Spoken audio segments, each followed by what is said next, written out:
वो 5वीं पास, ज़िंदगी के हर इम्तिहान में अव्वल हुई। दोस्तों, चैनल को सब्सक्राइब करना बिल्कुल भी ना भूलें। आजकल लालता बहुत याद आती है। जब भी दिल भारी होता है, बस उनके ही शब्द याद आ जाते हैं।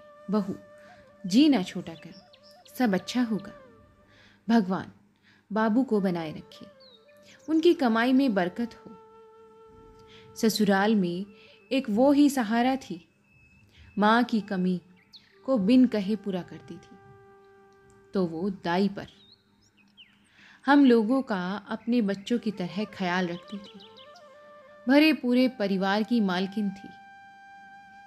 पिछली 4 पीढ़ियों से वह मेरे ससुराल में बर्तन मांजने का काम करती। लालता प्राइमरी स्कूल में दाई का काम करती थी। सवेरे शाम हमारे यहाँ फिर काम करने आती थी। कहती थी, बहू, खाली दिमाग शैतान का घर। जब से रिटायर हुई है, अब वो काफ़ी समय हमारे यहीं बिताने लगी। उनकी बातें घर को बनाने वाली होती थी।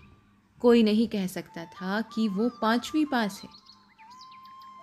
लालता की कड़ी मेहनत का ही नतीजा था कि उनके बच्चे सरकारी स्कूलों में क्लर्क और चपरासी के पद पर कार्यरत थे। घर में कोई कमी नहीं थी।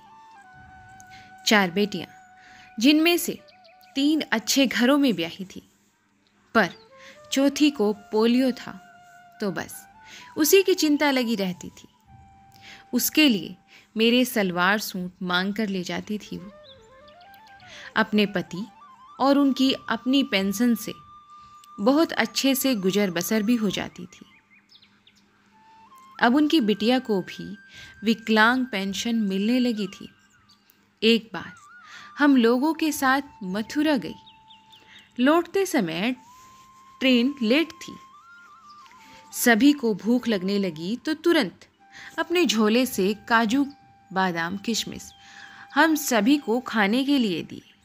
तो मैं सोचने लगी, अगर हम लोग काजू बादाम अपने पास से निकालते तो क्या इस तरह दिल खोलकर बांटते?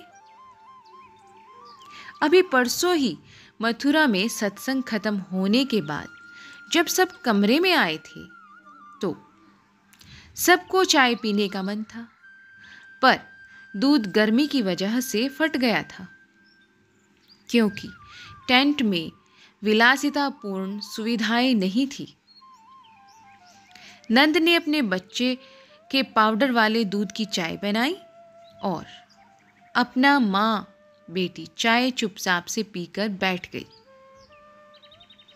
लालता का एक बेटा थोड़ा नालायक है, इसलिए वो पेंशन से मिलने वाले पैसे निकालने के लिए स्लिप मुझसे भरवाती थी।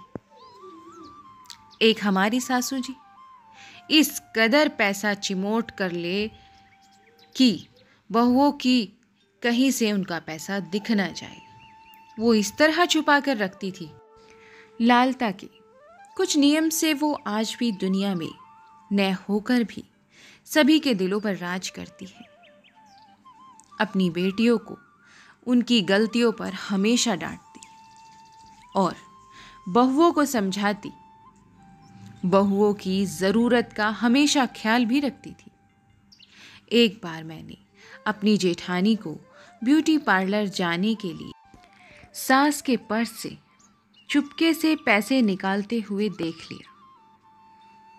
बेचारी ने तुरंत मुझसे चुप रहने का इशारा किया।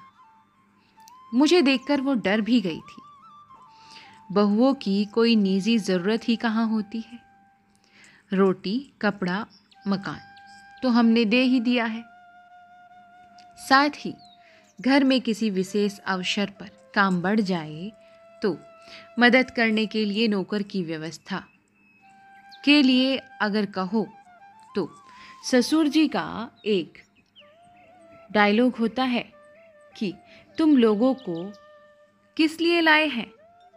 अतः अतिरिक्त नौकर पर पैसे खर्च करना फिजूल खर्ची होता है। हमारी सास से भी हमेशा यही कहती, भाभी बड़का बेटा तोहार चतुर है, छोटे जन को तुम कुछ दे दो वरना बड़की बहू सब हजम कर लेगी। वो हर बात समझाती थी मेरी सास को। बात तो वह 16 आने सच कहती थी। एक दिन अचानक सासू जी के प्राण पखेरु उड़ गए। जेठ अचानक सासू जी के प्राण पखेरु उड़ गए। जेठ जेठानी ने ससुर जी को बहला फुसला कर अपने कब्जे में कर लिया। वो कहा जाता है ना, कुएं की मुंडेर बार बार रस्सी की रगड़ से घिस जाती है। ससुर जी तो फिर भी हाड़ मांस के इंसान। लालता के अच्छे व्यवहार में उनका कम पढ़ा लिखा होना कभी नहीं झलका। सभी बेटे, बहू और बेटियां, दामाद आज भी मिलजुल कर एक दूसरे के साथ देते हुए आपस में किसी को परेशान होते देख नहीं सकते। वहीं दूसरी ओर बैरिस्ट्री पढ़े हमारे ससुर जी के घर में स्वार्थ की बहती नदी ने सभी बच्चों को नदी के दो किनारों में परिवर्तित कर दिया है, जो कभी नहीं मिल सकते। ऐसा हमारे घर का माहौल है। समझ नहीं आता इंसान का पढ़ा लिखा होना कितना ज़रूरी है। शायद ये समझने में अभी समय और भी लगेगा। दोस्तों, कहानी आपको कैसी लगी इसके बारे में हमें कमेंट्स करके ज़रूर बताएं और प्लीज़ चैनल को सब्सक्राइब ज़रूर कीजिएगा। मिलते हैं आपको ऐसी ही नई कहानियों और नए विचारों के साथ। तब तक के लिए आप अपना और अपने परिवार का भरपूर ध्यान रखें। धन्यवाद।